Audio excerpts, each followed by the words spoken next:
Hey, everybody. Welcome to day 27 of our 2020 Focus Bible reading. We are looking at Second Corinthians and we're in chapter 10. Paul's in the midst of a discussion about his position as the apostle. As an apostle, he's defending himself, his ministry, and obviously there's some opponents that have gotten to the church in Corinth, and so he's in some of this is there's an argument, there's a part of this we don't have. A part of the story we don't have is some of the accusations and things like that that are being made against the Apostle Paul. And so he's responding to some things that we do not necessarily see, but he cites some things. So clearly there's been a message that's gotten back to him, and he digs into it in this passage in particular. He says this. By the humility and gentleness of Christ, I appeal to you. I, Paul, who am timid when face to face with you, but bold toward you when away. I beg that when I come, I may not have to be as bold as I expect to be toward some people who think that we live by the standards of this world. For though we live in the world, we do not wage war as the world does. The weapons we fight with are not the weapons of the world. On the contrary, they have divine power to demolish strongholds. We demolish arguments and every pretension that sets itself up against the knowledge of God, and we take captive every thought to make it obedient to Christ. And we will be ready to punish every act of disobedience once your obedience is complete. You are judging by appearances. If anyone is confident that they belong to Christ, they should consider again that we belong to Christ just as much as they do. So even if I boast somewhat freely about the authority the Lord gave us for building you up rather than tearing you down, I will not be ashamed of it. I do not want to seem to be trying to frighten you with my letters. For some say, his letters are weighty and forceful, but in person he is unimpressive and his speaking amounts to nothing. Such people should realize that what we are in our letters when we are absent will be in our actions. We will be in our actions when we are present. We do not dare to classify or compare ourselves with some who commend themselves. When they measure themselves by themselves and compare themselves with themselves, they are not wise.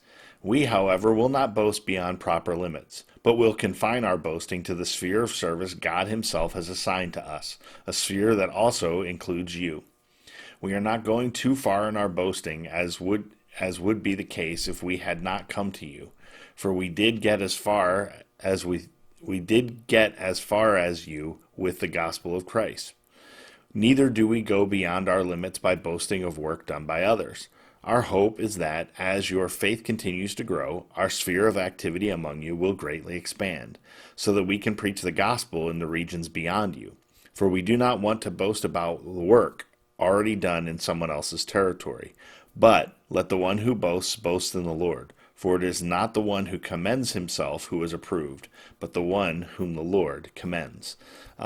So great verse in this chapter is obviously verse 18, that we seek our commendation from God, not from others. So it's not what others say about us. It's ultimately what God says about us that's important. Now, there's a line there that you have to be careful of, because you can easily walk around saying, well, I'm good with God and I don't care if I'm good with you.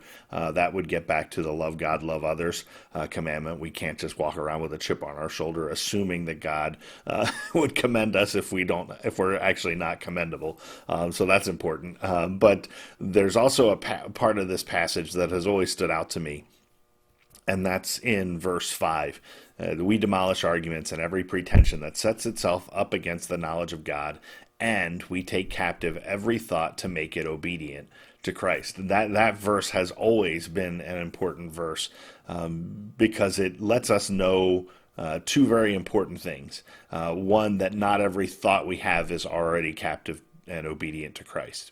That we have thoughts that fly in and out of our heads all the time, and just because we think something doesn't make it true. It makes it apparent, and we can try to convince ourselves it's true. But the Apostle Paul says, no, we take captive every thought and then make it obedient to Christ. And I love that concept, because when you're tempted, when you have these kind of wild thoughts, it's easy to kind of think, well, oh, that must be, what God's saying. Not all the time. You have to actually say, all right, is this thought obedient to Christ? And we would actually save ourselves a lot of harm, a lot of problems, a lot of sin if we would simply stop and make our thoughts captive to Christ. We're actually going to look in the book of James, and you're going to find a very similar argumentation that it really begins with our thought life. And so the challenge for us today is, all right, in your thought life, as your thoughts go, and we all know we think way more than we say. At least we should. We think way more than we say. Are those very thoughts captive and obedient to Christ? Have we taken them captive, or are they just running loose? And are we making them obedient to Christ, or are we letting our thoughts lead us instead of Christ lead us? That's an important thought to have, and it's an important thing to think through, especially for those of us that are kind of more thought oriented, and we just tend to ponder a lot of different things. It can be easy to let things fly into our head, and allow them to stay there longer than they should be, and we don't make them obedient to Christ. And so that's the challenge for us, not just today, but every day. But that's what I get out of this chapter. We will see you tomorrow. Have a good one.